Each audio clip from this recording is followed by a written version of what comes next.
Como eu disse hoje, no início do nosso culto, o culto é uma celebração, um tempo oportuno para a gente se alegrar uns com os outros e louvar o Senhor em espírito e em verdade. Belíssimas músicas, hinos cantados ao Senhor, nos dá a alegria de poder refletir naquilo que nós cantamos, naquilo que nós participamos. E as leituras e orações nos fazem completar como instrumento neste lugar de adoração. Hoje nós vamos falar sobre isso, sobre a igreja. Nós vamos falar sobre sinais imprescindíveis da igreja, sinais importantes da igreja. E hoje nós vamos falar acerca de um texto que nós conhecemos muito da igreja primitiva, mas que sempre tem algo a nos ensinar. Abram suas Bíblias em Atos capítulo 2, versos de 42 a 47. Atos 2, versos de 42 a 47. Mas antes disso, irmãos, para a gente verificar essa passagem e entendê-la melhor, os sinais imprescindíveis da igreja, nós podemos iniciar com 3 suposições. A primeira suposição é: suponhamos que todos comprometidos somos com a igreja.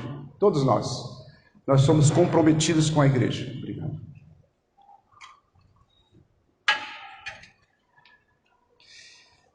Não estamos comprometidos somente com Cristo, mas estamos comprometidos também com o corpo de Cristo, que é a igreja. Cristo morreu por nós, não só para nos redimir de toda a maldade, mas também para purificar para si mesmo um povo particularmente seu, dedicado à prática das boas obras. Isso daí está em Tito capítulo 2, verso 14. A pergunta é: será que há alguém aqui que faz parte do grupo dos desigrejados? Nós estamos aqui, nós somos igreja, mas será que nós ficamos aquém e chegamos a um ponto de separar da igreja e deixar a igreja de lado e eu ficar somente em casa? Como existem muitas pessoas formando esse grupo nos nossos dias, decepcionados com a igreja. Todos, segunda hipótese, ou na realidade, a segunda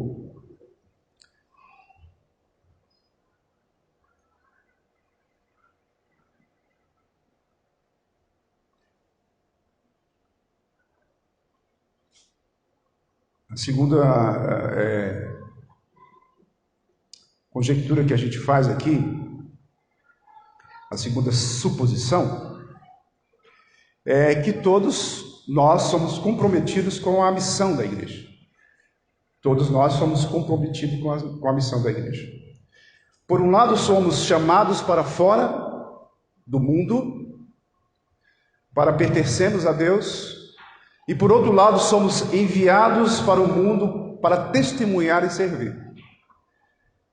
Ele mesmo disse, nosso Senhor Jesus Cristo disse: assim como o Pai me enviou, eu os envio. João 20, 21.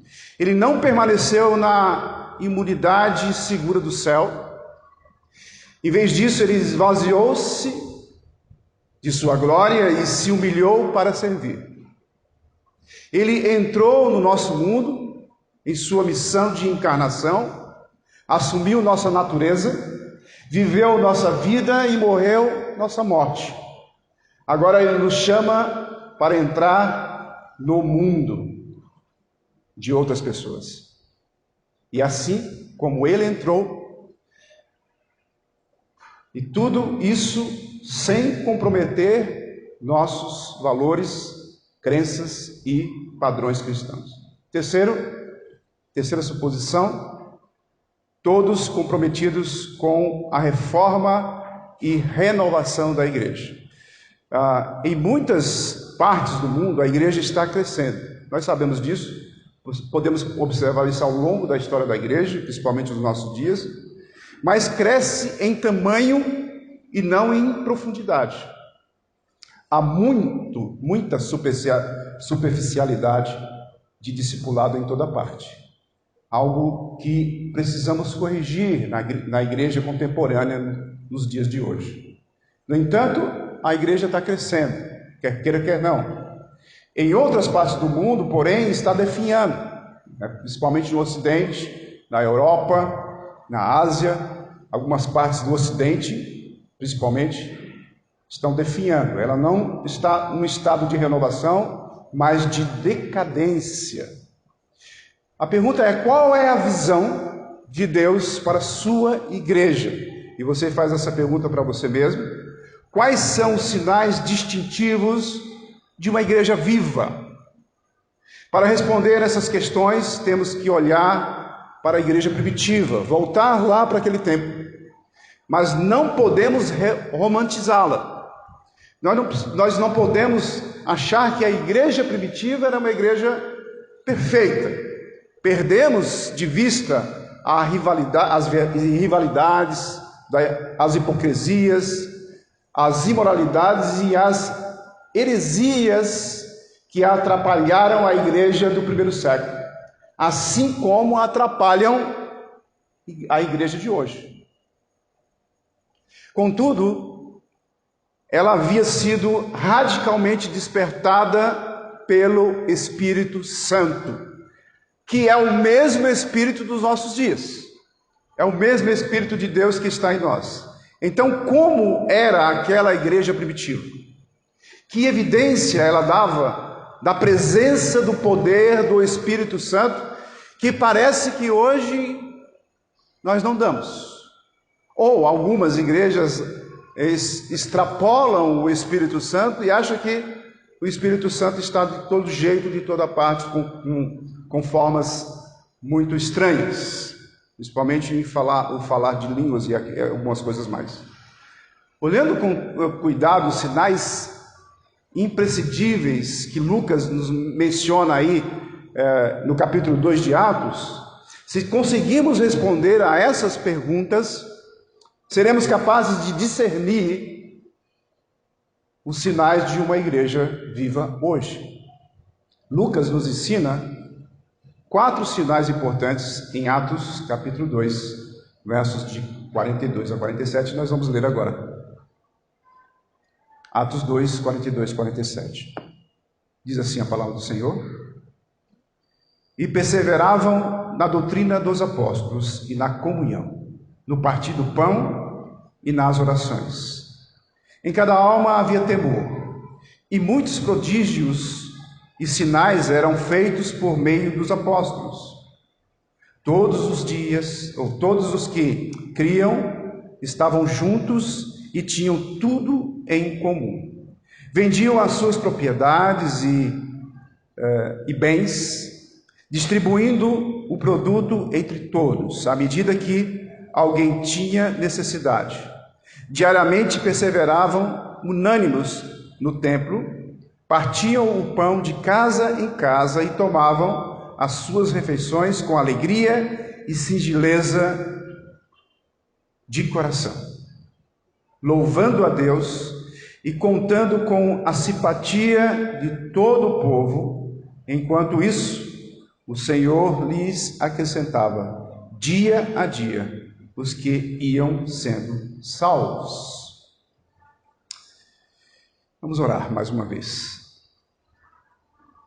Deus grandioso, Pai, nós te suplicamos que o Senhor esteja nos dando o discernimento necessário da Tua Palavra. Ajuda-nos, Senhor, a compreendê-la e aplicá-la em nossas vidas.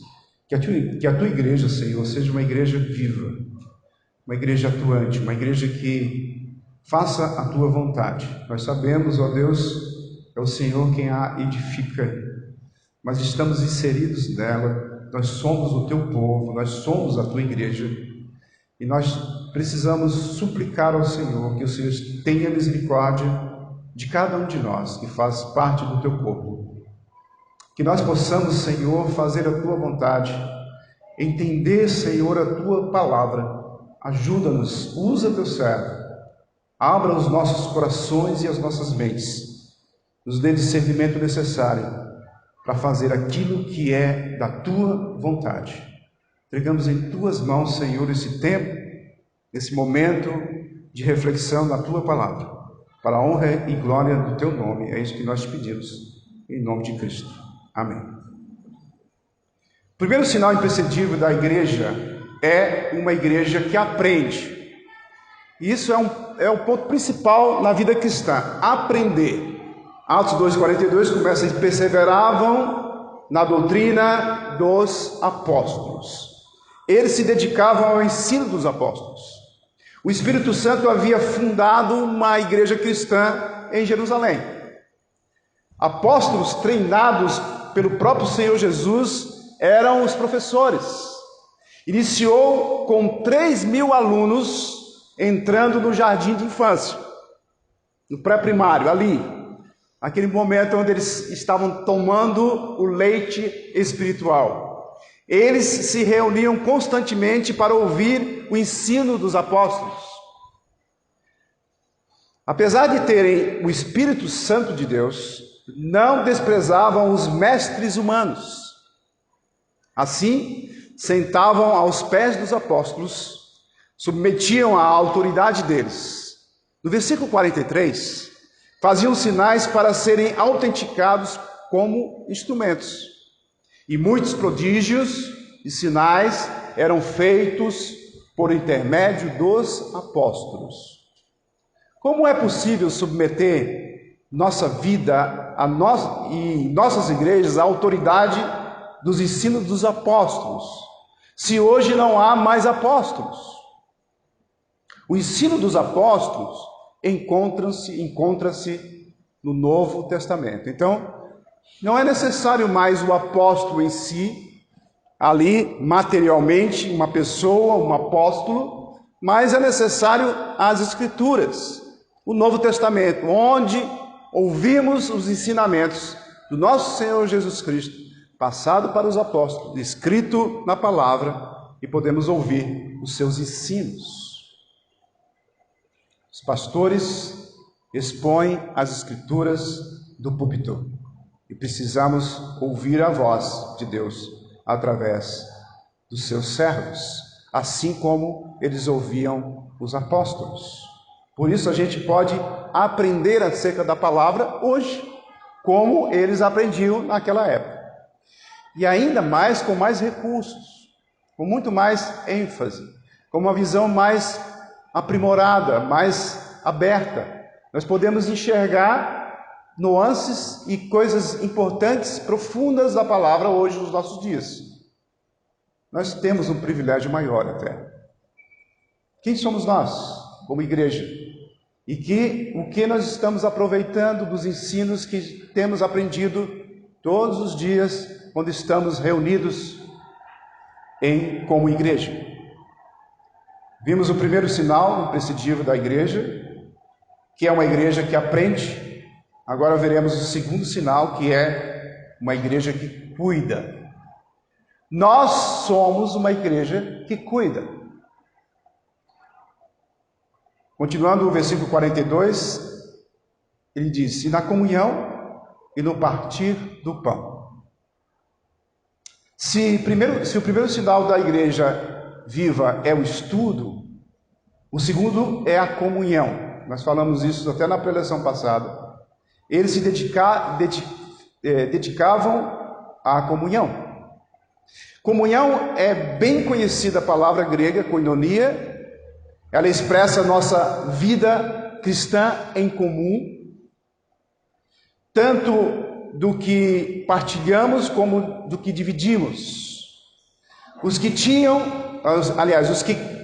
criam mantinham-se unidos e tinham tudo em comum, vendendo suas propriedades e bens, distribuíam a cada um conforme a sua necessidade. Vemos aí no versículo 44 e 45. O que esses versículos significam, então? Quando a gente olha para esses versículos, nós pensamos: o que nós faremos? Por que nós não fazemos igual? Por que nós não somos iguais a eles daquela época. A igreja como uma comunidade monástica, um condomínio fechado? Não.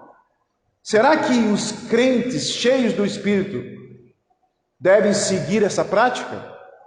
Nós podemos ilustrar com, naquela época, por exemplo, alguns quilômetros a leste de Jerusalém, os líderes essênios da comunidade de Qumran, das cavernas que foram encontradas nos pergaminhos, em 1940 e pouco, tinham suas propriedades em comum, na época de Cristo, viu?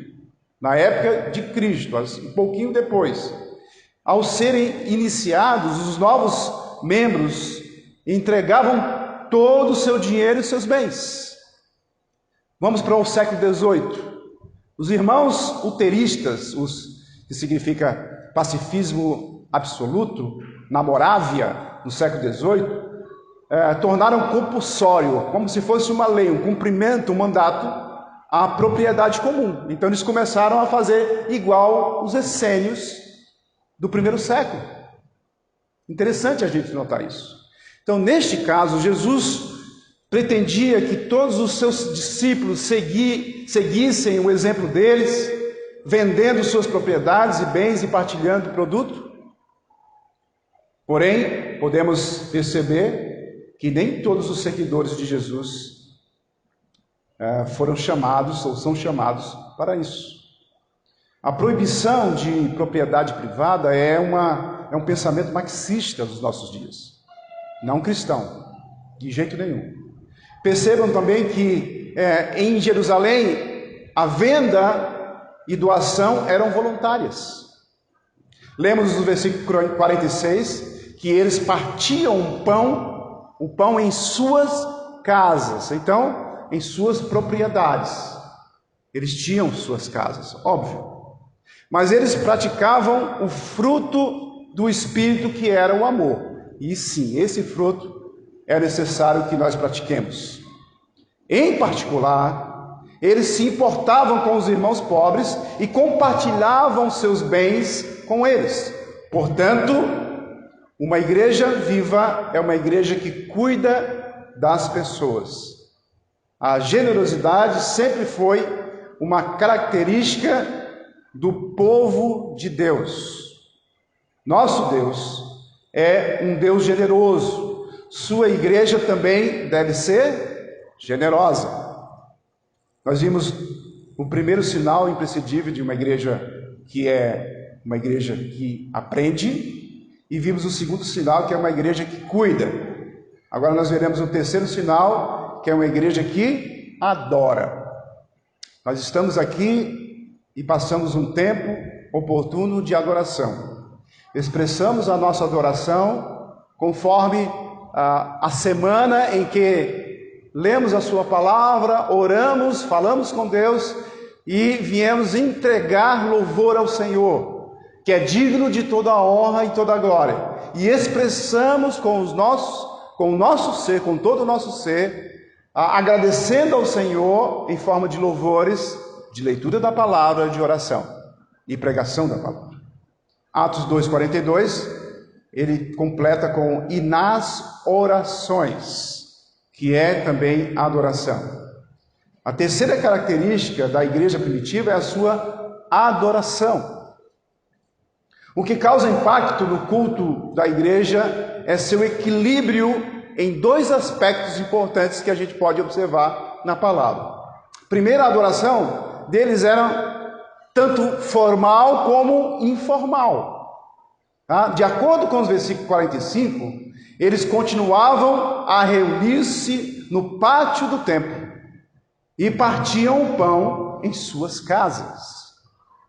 Eles já haviam compreendido que os sacrifícios do templo tinham sido cumpridos no sacrifício de Cristo, mas continuaram a participar das tradicionais orações no templo. Interessante. Olha o Atos 3:1, um pouquinho, só para você ver ali, os apóstolos indo ao templo. Ali em Atos 3:1 diz que Pedro e João subiam ao templo para a oração da hora nona. Então ele tinha essa prática de ir ao templo, apesar de estar em casa em casa também, cultuando ao Senhor. Então, completavam com as reuniões mais informais e seus lares.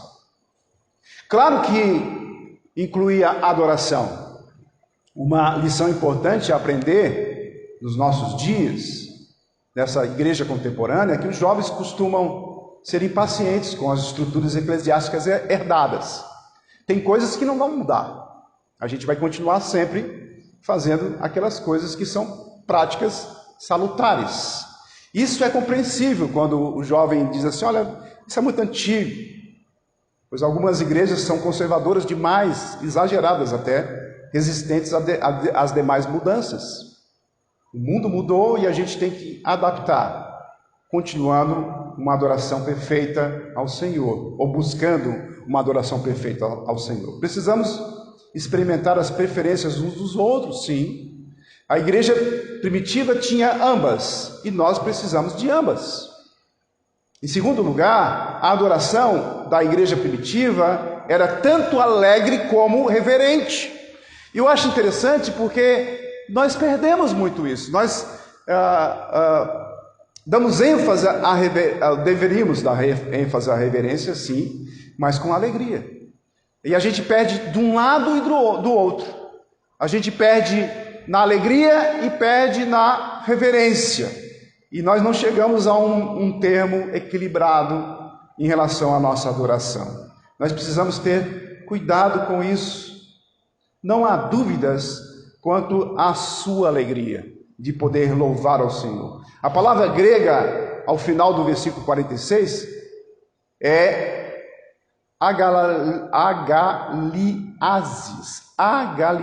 Essa palavra aí é uma palavra grega que tem uma expressão exuberante de alegria, um extremo prazer, uma alegria em festa. Por isso, quando nós vamos, por exemplo, celebrar a ceia do Senhor, deveria ser uma festa, uma alegria, porque estávamos ou estamos ou estaremos lembrando daquilo que Cristo fez por nós, e isso deve nos dar alegria. Quando vamos adorar ao Senhor em espírito e verdade, nós também devemos expressar a nossa alegria. Nós somos um pouco restritos em nossa expressão de louvor. A gente não pode ser nem 8, nem 80. Uma expressão que deve ser exuberante de alegria, de extremo prazer, porque é um momento de você expressar a sua alegria por ter sido salvo em Cristo Jesus. E isso é importante que você medite nisso. Por isso, quando você vier novamente adorar o Senhor, abra a sua boca, louve ao Senhor com ênfase na sua alegria. Porque o fruto do Espírito é alegria. E às vezes a alegria mais desinibida do que nossas tradições eclesiásticas incentivam. Deveria ser. O cristianismo é uma religião alegre e cada culto deveria ser uma celebração. No entanto, hoje, se o culto em algumas igrejas parece um funeral, sim, é muito rígido, em outras ele é leviano. Nem 8, nem 80. Eu preciso ter um equilíbrio na minha adoração também. Mas se a alegria deve caracterizar nossa salvação, ou nossa adoração, na realidade, assim também a reverência. Tanto uma coisa como a outra.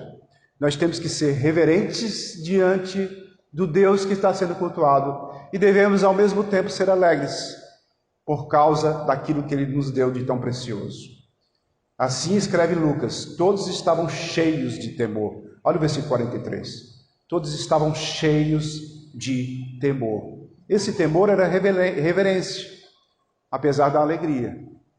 Então, se você entende que Pedro ia ao templo orar com muita reverência, apesar de não precisar mais levar sacrifício, quando eles estavam de casa em casa, adorando o Senhor, havia uma alegria mais extrema. É o que falta em nós nos nossos dias. Assim, a adoração na igreja primitiva era tanto formal como informal, tanto alegre como reverente. Precisamos recuperar esse equilíbrio bíblico na nossa adoração cristã hoje. Vimos o primeiro sinal imprescindível da igreja, que é a igreja que aprende. E vimos o segundo sinal, que é uma igreja que cuida. E vimos também o terceiro, que deve ser uma igreja que adora. E agora nós veremos o quarto e último sinal, que é uma igreja que evangeliza. Interessante a gente notar isso. Versículo 47 diz assim. Não, abra aí no versículo 47. Não vamos ler agora. Até aqui consideramos o estudo, a comunhão e a adoração da igreja primitiva. Pois eram essas três atividades que, segundo Lucas, os cristãos se dedicavam. É interessante você notar e pensar um pouco que a igreja hoje, ela dá ênfase a esses três pontos importantes: estudo, comunhão e adoração. Entendeu essa? Vamos entender melhor. Isso se tornou uma ênfase. E aí a gente entende como é a igreja hoje nos nossos dias. Um pouco diferente da igreja primitiva em relação a esse quarto ponto importante, que é uma igreja que evangeliza. Aí a gente pergunta, se eu vejo nesse ponto os três aspectos da vida interior da igreja, o que acontece dentro da igreja, no corpo de Cristo, que é salutar, que é louvável, que é ênfase do próprio Deus em nossa vida. Aí eu pergunto, mas onde está o trabalho apaixonado de evangelismo em relação ao mundo? Isso ilustra um grande perigo de pregação textual. O que é pregação textual? A exposição da palavra você vai na sequência. Mas pregação textual, você pega um assunto e você vai falar daquele assunto textual só naquele texto e você vai pregar só naquele texto. Mas se você não tiver o discernimento de olhar o contexto, você vai ter problemas seríssimos. E aí a gente percebe que isso tem acontecido ao longo da história cristã, da história da igreja, em relação a essa questão. Milhões de sermões foram pregados sobre Atos 2,42, como se ele fizesse um relato abrangente a respeito da igreja, porém considerado por si só. O versículo 42 apenas um quadro que desastrosamente desequilibrado. Desastrosamente desequilibrado. Por quê? Porque ele dá a impressão de que a igreja primitiva só estava interessada em estudar aos pés dos apóstolos, cuidar dos próprios membros e adorar ao Senhor. Em outras palavras, vivia num gueto. Sabe o que é gueto? A gente sabe muito sobre gueto da Segunda Guerra Mundial, quando havia uma comunidade ali junta de judeus, onde eles tentavam se separar, e aí o gueto era muito demonstrativo para aquelas pessoas que passavam e diziam assim, ali estão os judeus. Um grupo de pessoas específica, com uma etnia. E aí a gente começa a ver e a perceber que a igreja ela foi sendo transformada em um gueto, preocupada com sua própria vida doméstica, ignorando o destino dos perdidos e solitários lá fora. É muito simples a gente entender isso, é muito mais cômodo e mais tranquilo a gente ficar na igreja, adorar o Senhor, aprender acerca da palavra, orando e louvando o Senhor. É muito simples, tendo comunhão uns com os outros, que é salutar, que é importante para a igreja, mas nós não podemos esquecer de um ponto importantíssimo para o qual nós fomos chamados. E aí a gente vê isso. A gente vê que a gente tem que entender que a gente tem que ter cuidado com isso, ignorando o destino dos perdidos e solitários lá fora. Porém, esse não era o caso. Ela também se dedicava à missão. A igreja se dedicava à missão. Embora só fiquemos sabendo disso no versículo 47. No versículo 47, é aí que nós vamos ler agora, olha aí, que diz assim: louvando a Deus e contando com a simpatia de todo o povo. Enquanto isso, o Senhor lhe acrescentava dia a dia os que iam sendo salvos. Se você ler esse versículo e não se aprofundar naquilo que está inserido na mensagem que o Senhor está tentando nos passar, nós não percebemos algo claro e importante. Esse versículo nos ensina 3 verdades sobre o evangelismo na igreja primitiva.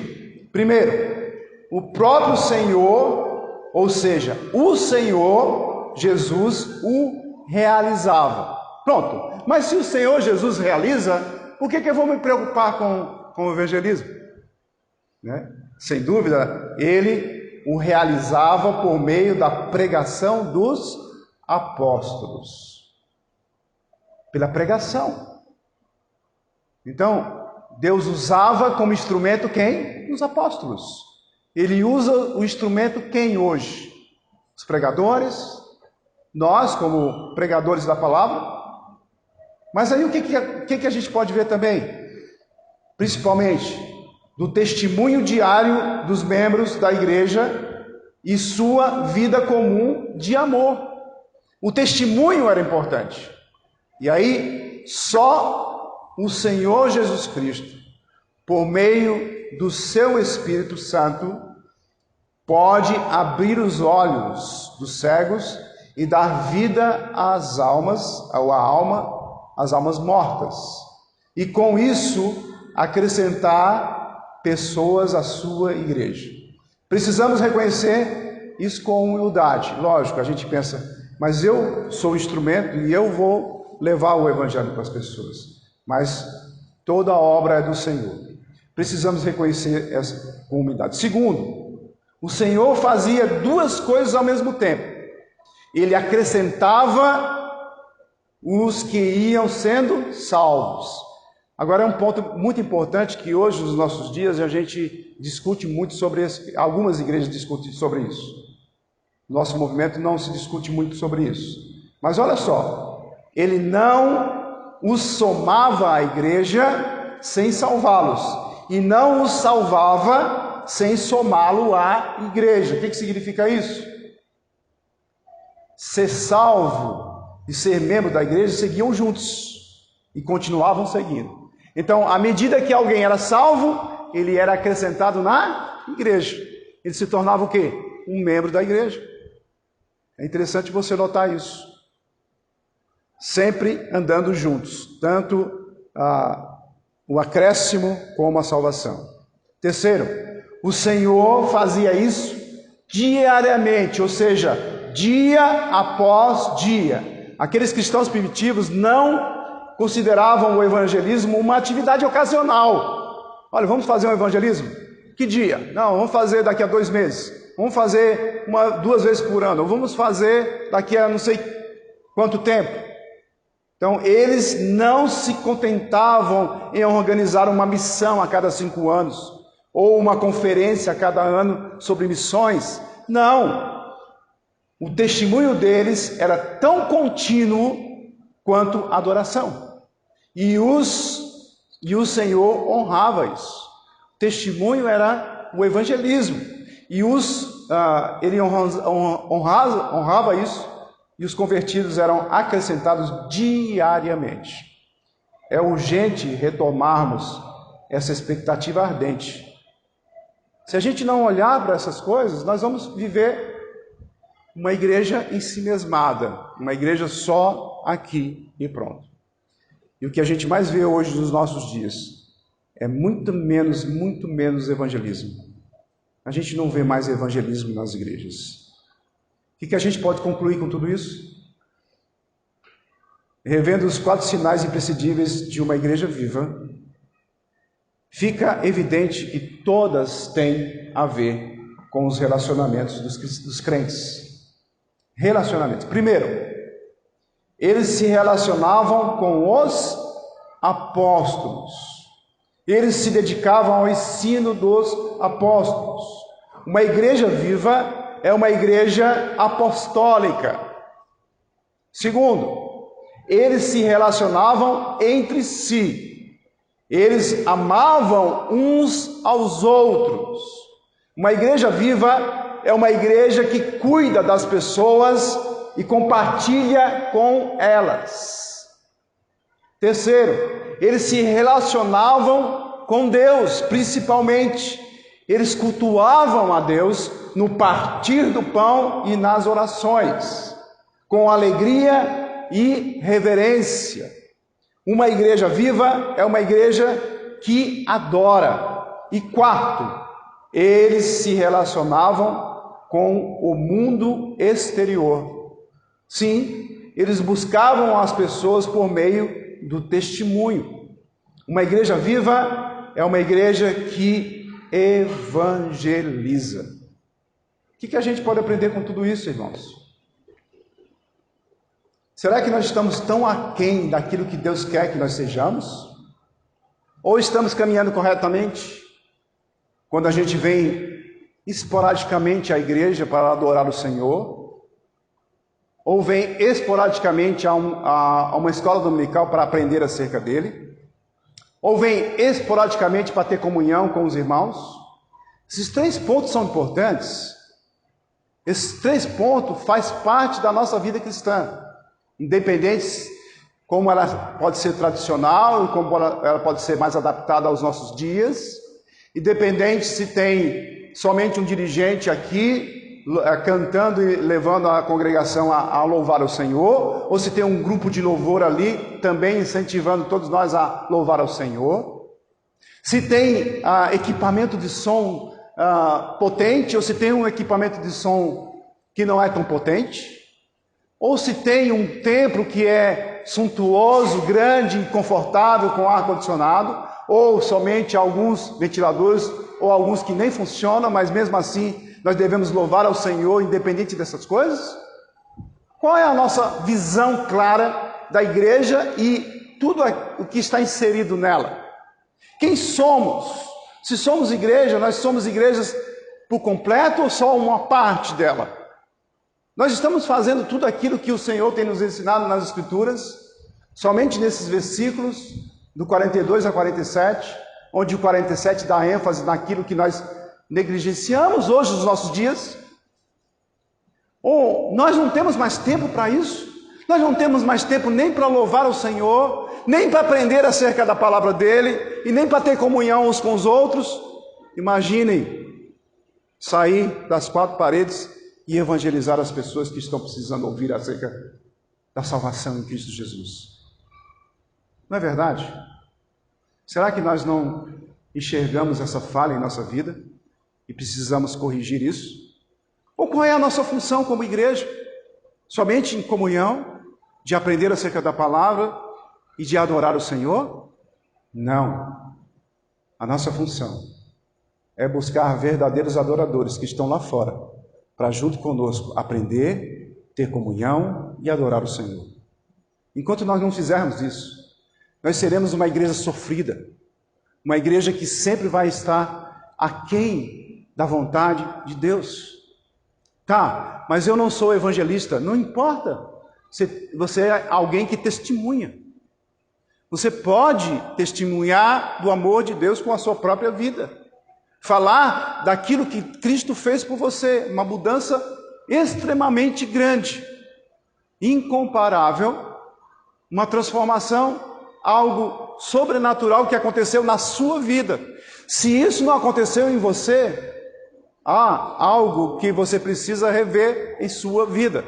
Se você não sente prazer em estar em comunhão, adorar e aprender acerca da palavra e evangelizar como testemunho da sua própria vida, você está muito aquém daquilo que Deus quer de você, como gratidão pelo que você fez, pelo que Ele fez por você, para a honra e glória do nome dEle. Porque tudo o que fazemos, tudo o que queremos fazer, tudo que nós se dispomos a fazer é para a glória do nosso Deus. Enquanto nós buscarmos glória a nós mesmos, nós estaremos sempre falhos na nossa vida cristã.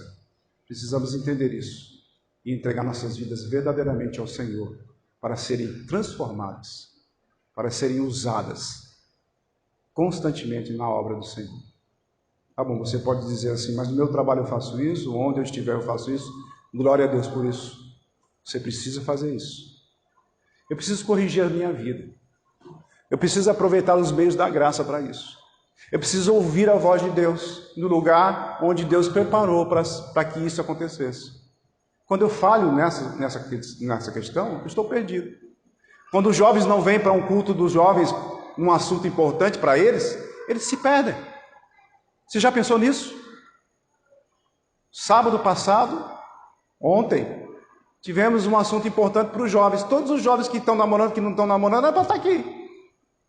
No entanto, pouquíssimos vieram. O que está acontecendo na igreja cristã dos nossos dias? O que está acontecendo com a nossa igreja? Ah, você chora, você fica, a nossa igreja está assim, assim, assado. A nossa igreja tem que mudar. Só muda se mudar o coração, ou se você estiver realmente entregue sua vida a Cristo. Porque o próprio Espírito de Deus transformará você e fará você viver uma vida cristã real. Enquanto eu estiver brincando de ser crente, de ser cristão, eu estou perdido. Isso é para mim também, irmãos. Eu preciso mudar, eu preciso enxergar o valor que tem ser cristão. Uma igreja que tem tantas coisas importantes a nos oferecer e que estamos negligenciando ela, que estamos achando que ela não é perfeita, porque eu faço parte dela. Por isso ela não é perfeita, mas ela busca a perfeição no próprio Espírito de Deus que está formando a sua igreja, que está edificando a sua igreja para ser entregue sem mácula, sem defeito, naquele dia tão glorioso, quando o Senhor Jesus vier buscar a igreja. Enquanto isso, irmãos, ou nós somos totalmente entregues ao Senhor com todo o nosso ser, ou nós vamos sofrer sempre em negligenciar aquilo que nós somos. Sinais imprescindíveis da igreja. Nós precisamos ter em nossa mente e em nosso coração aquilo que precisamos ser como igreja. Se você é um nascido de novo, você tem essa intenção de buscar ao Senhor, louvar ao Senhor e ser grato ao Senhor todos os dias na sua vida, fazendo a vontade dEle, para a honra e glória do seu nome. É dura essa mensagem? Eu não sei. Mas você precisa refletir nisso. Que você precisa viver uma vida cristã plena. Principalmente nos nossos dias, onde os atrativos estão levando a gente longe de Deus e nem percebemos. Por isso sofremos. Devemos ter o prazer de estar na igreja de Cristo. Sentir a alegria de poder encontrar os irmãos e abraçar e dizer: Senhor, obrigado por ter esse privilégio de poder encontrar irmãos que têm a mesma fé que eu tenho, que têm o mesmo Deus que eu tenho, que têm os mesmos objetivos que eu tenho, para a glória do nome do nosso Senhor e Salvador Jesus Cristo. Senhor, nosso Deus e Pai, obrigado pela Tua palavra. Ajuda-nos, Senhor, a viver corretamente. A Tua palavra nos exorta constantemente em cada palavra que o Senhor colocou nas Escrituras.